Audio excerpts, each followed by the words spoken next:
Hello everybody, welcome back to another video. I'm hoping you guys are all having a fantastic day.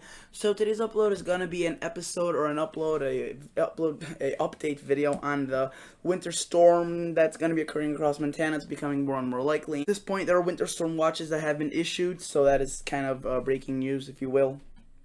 The first winter storm watches of the year, and if you can see them in the color right there in Montana, they are being issued.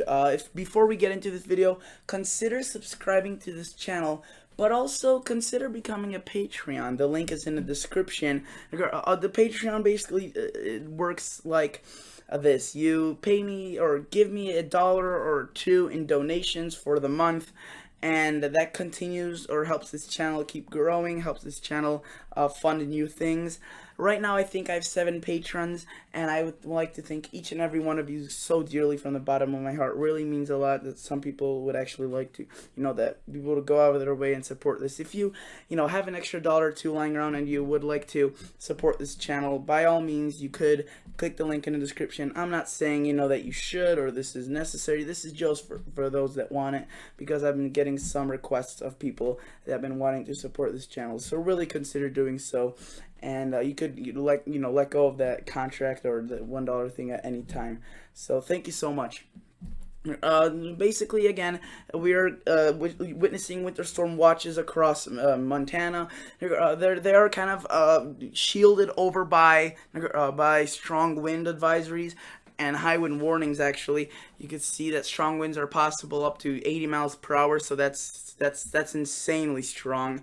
You could see, the trees would get damaged, property would definitely get damaged if there's anything lying around.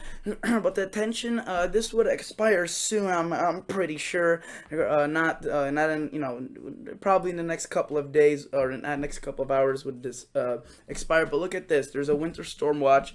As of this time, it was only in those couple of counties. Now it has expanded further south, and you could see that blizzard conditions, possible total snow of 18 to 36 inches.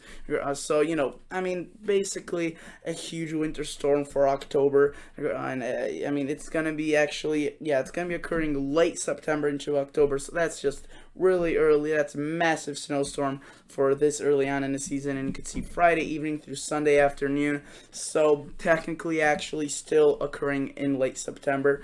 You could see extreme impacts possible, including to the power infrastructure, widespread power outages, agricultural and ranching interest, recreation, camping and hunting activities. Hunting season is soon going to be starting. The fall hunting season. There's different timelines for the different animals, but I don't really know. I don't really keep up with the latest on the hunting guidelines. I know that deer season is coming up. I don't think that's starting yet. But nevertheless, any activity outdoors is going to be hindered. Also, stress to livestock. If you're a cattle farmer somewhere in these areas. I know that one time there was a storm that occurred of similar magnitude several years back. It was actually, I think, 2013, 2014 Winter Storm Atlas, and it destroyed cattle and livestock across much of the Montana, South Dakota, North Dakota area. This one's going to be more centered for the the Montana area rather than the Dakotas. But you could see that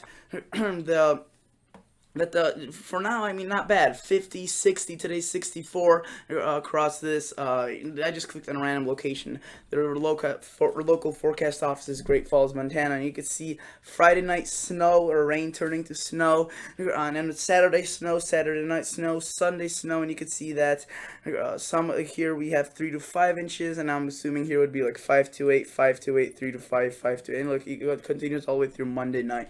So this is definitely something to keep an eye on. If you live anywhere in Montana and you're under this winter storm watch, this is not, just a small little event. This looks like a pretty big system, probably up to, again, 30, 40 inches of snow, several feet of snow. And even though it's the higher elevations, we're talking feet of snow. So whenever you talk feet of snow, it's some serious business. I'd like to also look at the lower elevations and show you that this is not all just in the the higher elevations. According to this, they're showing most of this in the higher elevations, but some models are actually showing some some locations by Miles City and the North Dakota South Dakota border, showing some signs of actually of some snow. You get several inches as well. This one actually doesn't show any, but so let's just let's just go through the models and show you this. So basically how this plans out is we have a dip in a jet stream right here. It starts getting pushed back by a ridge, so basically we see a ridge starting to develop and a trough in a jet stream right there. We see the winds, or we see the jet stream dive way down. That allows for the cold air to come in, and with that cold air, the storm taps in, takes this path right through here, and then taps in on a lot of the snowy cold air, or cold air, and will produce snowy conditions. So let's skip and move forward, and you can see here's like that first phase Saturday, and then it starts getting re-strengthened by the storm that basically turns into fairly strong system. I mean, look at this. There's definitely going to be some strong winds across northwest Iowa, southeastern Minnesota, northeastern North Dakota, anywhere in the upper plains and Midwest. It seems like some fairly strong winds possible. Look at that. Very heavy snow according to this, and this moves on into Canada. So if you live anywhere by Bear Lake, I think that's Bear Lake, Manitoba, Saskatchewan, Calgary, maybe getting some snow from this. A very organized system for fall. Very organized. You can see possibly this is Wednesday, October 2nd. Possibly seeing a second little tiny system. I say tiny because it's not really well organized, but some snow showers with this across North Dakota and South Dakota. But notice how also this chilly air, like I talked about yesterday, moves its way down into the almost the southern Midwest, if you will, into the Northeast, and then we can see another one of those blasts right there, producing even more chilly air, possibly some lake effect, maybe some lake effect rain, snow, whatever it may be. But this is definitely ahead of schedule. Definitely a little bit, before this was before it's usually expected. Let's go to some of this total snowfall, and you can see, I mean, the GFS just exploded over that past that mountain range right there. 30, I think that says 35 inches right there. I'm definitely seeing some higher amounts. I think isolated amounts, not out of the question to see up to 4 feet of snow. Definitely not out of the question.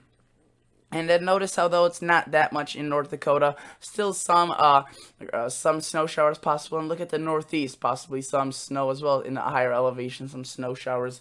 That is with that chillier Arctic blast as we move forward.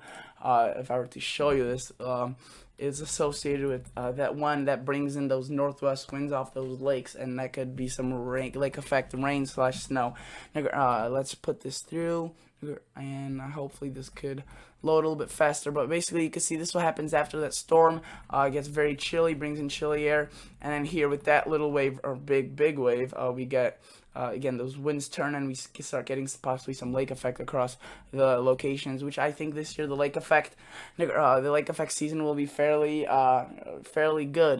The lakes are pretty warm, not record warmth, but the main point is that the winds and an Arctic blast should be coming in fairly frequently through fall, which should increase the lake effect, because the lakes, especially Lake Michigan, for example, is way higher. I mean, I think it's 3 to 4 feet above normal water levels, so that naturally makes the water a bit cooler. So not record warmth like we had last year. Last year was a pretty warm. The waters were very warm, but this year they're a little bit cooler. But again, we will have probably more colder air than what we had last year. If you look at the European model, what it's showing for after the storm, it's showing earlier at least it was showing some signs of some chill. I don't know what it's showing exactly right now, to be honest. It's showing more of a ridging pattern continuing across the central U.S. We'll see about that. The European has been kind of bouncing back and forth as well as the GFS and the others have been. So it's all kind of a combination of them in order to get the best view. Let's go to Yellowstone and let's check what's going on there, because earlier the models were showing some heavy snow for them also, but notice how they're more likely showing a rain/snow mix, a slushy kind of mix, not really pure snow or pure rain. Possibly half an inch, maybe 1 to 2 inches towards the end, but at this point you can see they're getting freeze nigger. they're getting frosts. I mean, every day, almost 31 to right now. It's actually 54, so fairly pleasant. But then like 26, 24. If you look at the long range, look at that 13 during the night. So very very chilly, possibly after this. Air mass comes through, and I've been in Yellowstone one time in June. I think it was like early June to mid June, and there were still huge snow mounds laying around everywhere. So they basically see snow like 8 or like 10 out of the 12 months of the year. I swear, they at least lying around. They could see it almost all throughout the year in the highest elevations. They could see it through 100% of the year. There's been like years like that before, but again, this is a interesting situation. We haven't really seen such an early snowstorm ever. Not ever, but what I meant to say is anywhere across the country really in a while that early. I think again the earliest it was this time this early was October 4th or 5th of 2013, 2014, and that was Winter Storm Atlas. But that winter storm was a little bit more centered across North Dakota and South Dakota. But hopefully you guys enjoyed. Thank you guys so much for watching. I may do a live stream on this once this storm occurs. So stay tuned, and I'll catch you all guys in the next episode. See ya. Bye.